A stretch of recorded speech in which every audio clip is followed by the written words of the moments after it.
Un anciano moribundo, sacerdocio y milicia son actividades que imprimen un sello especial e indeleble a quienes las realizan, de tal forma que aun cuando estas personas no porten hábito o uniforme, su lenguaje hablado y corporal revela a las claras su carácter sacerdotal o militar.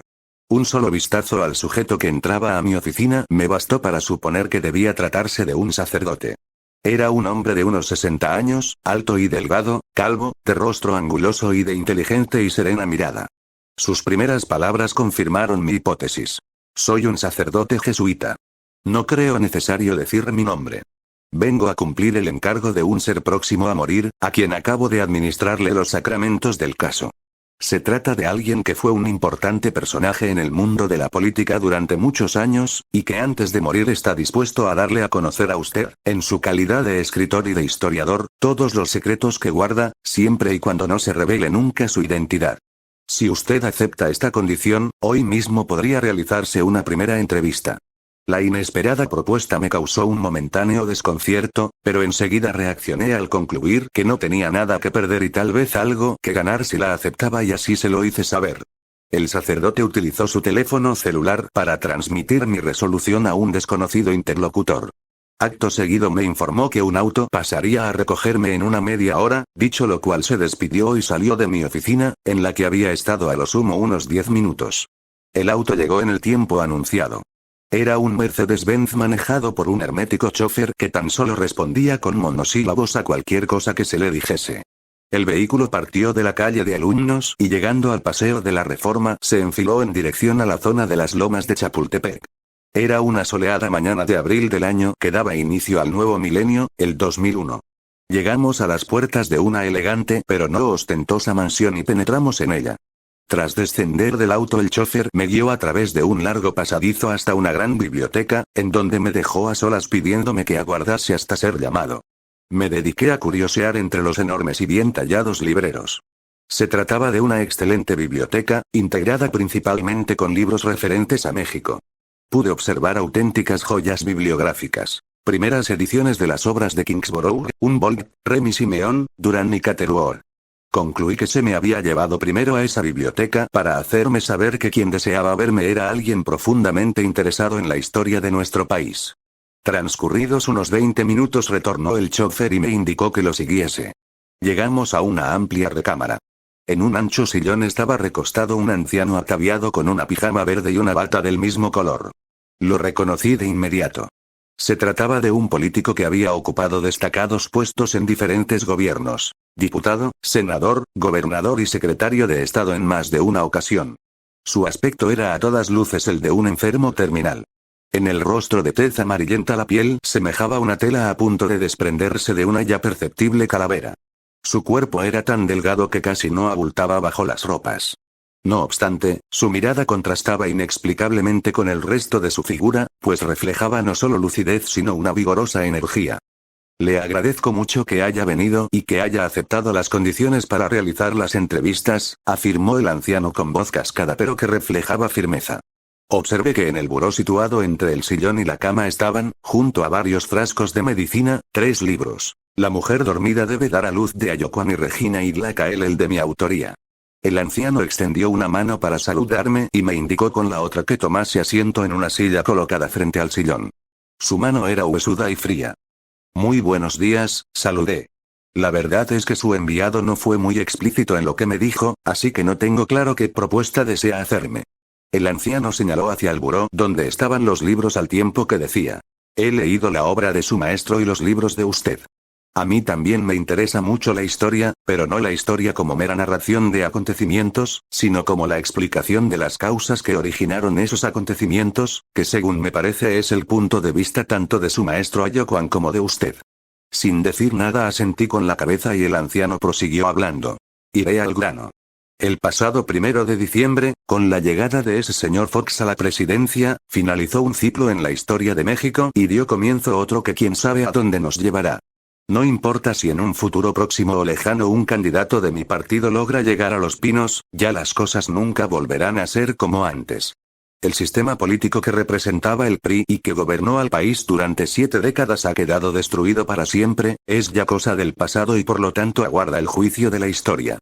Yo fui uno de los creadores y operadores de ese sistema y por eso es que me interesa que el juicio sea justo, basado en un conocimiento de lo que verdaderamente fue el PRI y no en meras suposiciones. Esta es la razón por la que lo he llamado. Si usted acepta escribir mi testimonio sin decir mi identidad, estoy dispuesto a revelarle todos los secretos que guardo y que explican cómo fue posible esa proeza, porque fue una proeza el que el PRI pudiese sostenerse durante tanto tiempo en el poder. El cadavérico rostro del anciano parecía haber recobrado nueva vida. Con exaltado ánimo continuó su discurso. El PRI representó uno de los fenómenos políticos más singulares del siglo XX. Era la envidia de los políticos del mundo, que habrían dado cualquier cosa por pertenecer a un partido así, que siempre salía triunfante en las elecciones y que se perpetuaba en el poder, mientras que en todas partes había constantes alternancias de partidos, incluso desaparición de muchos. Todo esto generando una incertidumbre e inestabilidad que afectaba por igual a políticos y a ciudadanos. El anciano hizo una pausa para tomar aliento, que aproveché para externar mi opinión. Discúlpeme, pero si lo que usted desea es que escriba un libro elogiando al PRI, creo que soy la persona menos indicada para ello. Me tocó en suerte ser testigo del genocidio que realizó el gobierno en 1968 y que solo fue posible gracias al poder absoluto que confería al presidente el sistema político imperante. Además, no veo la necesidad de mi participación en esto, seguramente usted conoce a muchas personas a las que les fascinaría ser el conducto para difundir los secretos que usted quiere hacer del conocimiento público. El anciano esbozó una sonrisa y afirmó: los políticos de todas partes y de todas las tendencias incurren siempre en una misma ingenuidad.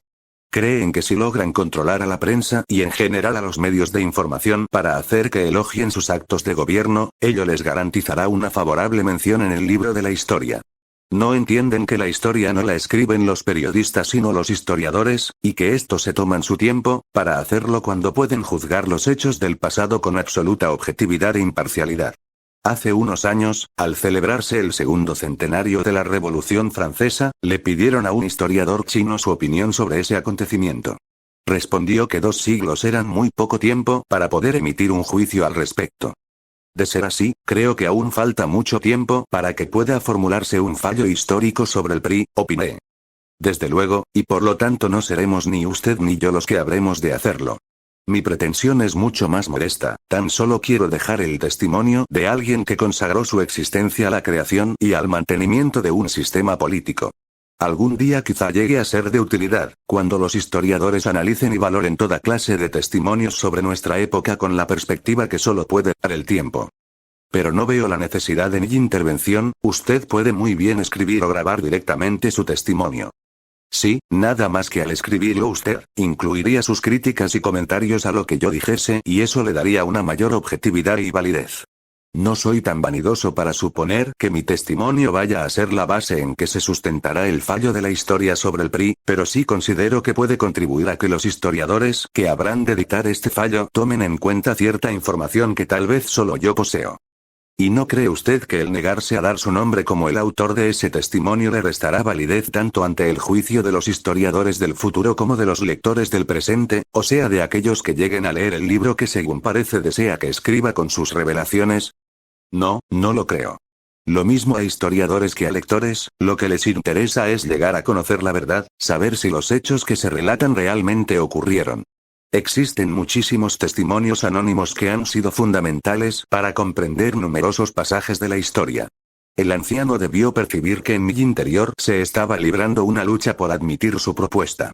Clavando su mirada en la mía y al tiempo que señalaba el libro sobre Regina afirmó: según sé, ya en otra ocasión se le planteó a usted una disyuntiva muy semejante.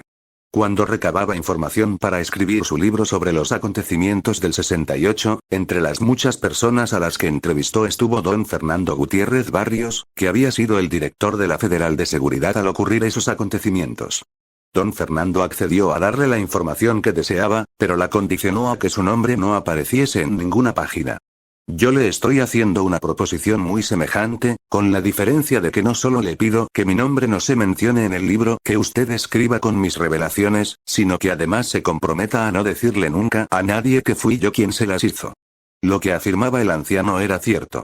Fernando Gutiérrez Barrios había sido uno de los personajes mejor informados de cuanto acontecía en México en el mundo de la política. Su versión de lo ocurrido en 1968 era por tanto invaluable y había accedido a dármela, pero bajo la mencionada condición. No me arrepentía de haber aceptado esa exigencia. El exdirector de la Federal de Seguridad fue el primero en informarme de algo que después pude confirmar por otros testimonios. En la matanza del 2 de octubre habían participado dos grupos del todo diferentes por sus orígenes y propósitos, pero que ante los ojos de sus víctimas semejaban uno solo, pues utilizaban formas parecidas para identificarse. Unos portaban un guante blanco y los otros un pañuelo blanco enrollado en la mano. Los del guante blanco eran militares vestidos de civil, pertenecían al batallón Olimpia y su encomienda era apresar a los dirigentes del Consejo Nacional de Huelga, los cuales presidían el mitin que estaba realizándose en Tlatelolco. Los del pañuelo blanco eran un grupo de agentes de la Secretaría de Gobernación provenientes de los cárteles del narcotráfico que tenían como tarea dispararle al ejército para que al repeler la agresión se generase una matanza, como de hecho ocurrió, cumpliéndose así los 4 objetivos de quienes habían planeado el genocidio: dar muerte a Regina y a sus seguidores, aplastar el movimiento de protesta estudiantil, cobrar venganza de los habitantes de Tlatelolco por su total apoyo a Regina y al movimiento y aplicar un castigo al ejército por haberse negado a convertirse en un ciego instrumento de represión. Sin pretender ocultar mi sorpresa al escuchar lo afirmado por el anciano, exclamé: ¿Y usted cómo lo supo? Yo creía que Gutiérrez Barrios no le había dicho a nadie que me había proporcionado esa información. Porque fuimos nosotros los que autorizamos a don Fernando a que se la diera. Aun cuando sabíamos que el libro que usted estaba escribiendo sobre el 68 era del todo contrario a la versión oficial, consideramos, al igual que lo hago ahora, que es inútil pretender ocultar ciertas cosas y que es mejor dejar que se conozcan para que sea la historia la que finalmente emita su juicio. Muy bien, concluí, pues usted dígame cómo y cuándo podemos hacer este trabajo. Si le parece podemos vernos aquí todos los días mientras mi cuerpo aguante. Pasarán a recogerlo diariamente a las 8:30 a partir de mañana. De acuerdo. El anciano apretó un timbre colocado sobre el buró y al instante entraron en la habitación el chofer y una joven enfermera. El primero recibió instrucciones de conducirme de regreso a mi oficina y la segunda comenzó a suministrar al enfermo varios medicamentos. Al despedirnos el anciano expresó con amables palabras su agradecimiento por el hecho de que hubiese aceptado su proposición.